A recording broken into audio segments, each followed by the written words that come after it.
It is 1947. World War II just ended.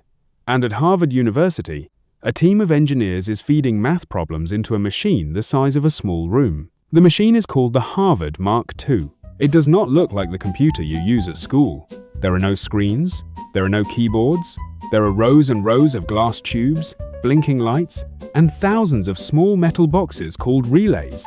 Each relay is a tiny switch. Click on, click off, click on, click off.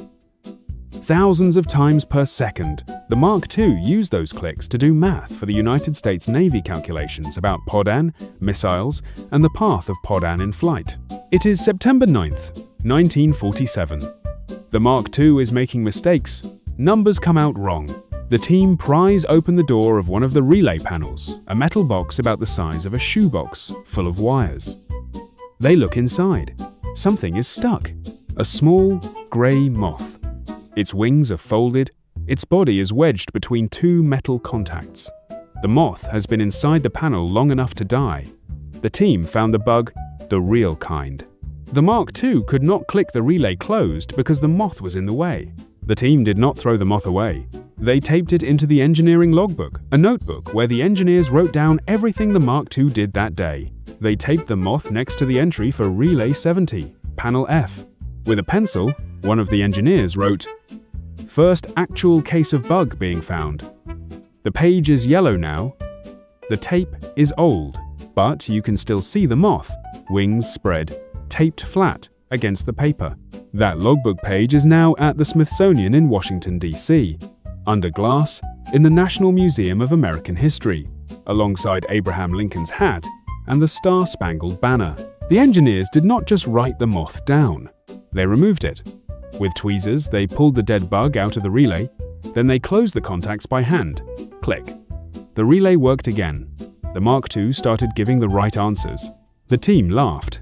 They had fixed the machine by taking a bug out of it. They joked, "We are debugging the computer." The word debugging means removing bugs. We still use it.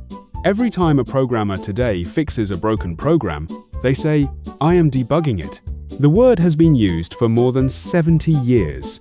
It all started with a moth in a relay in a shoebox-sized metal box in 1947. But the word bug did not start with this moth. Thomas Edison used it first in 1878, 69 years before the Harvard moth. Edison wrote about a bug in his phonograph when the machine would not work right. He meant a small fault, a glitch. Engineers used the word bug for any tiny thing that made a machine misbehave. The Harvard moth was not the first bug, but it was the first time a real, dead, six-legged bug was actually found inside a machine. That is why this story stuck. Engineers told it at conferences. Magazines printed it. Computer textbooks still teach it. The moth made computer bug famous and made debugging the word for fixing computers. The moth is still at the Smithsonian. The logbook page with the moth taped to it is on display. People walk past it every day. Most of them do not know they are looking at the bug that gave computer science its most famous word.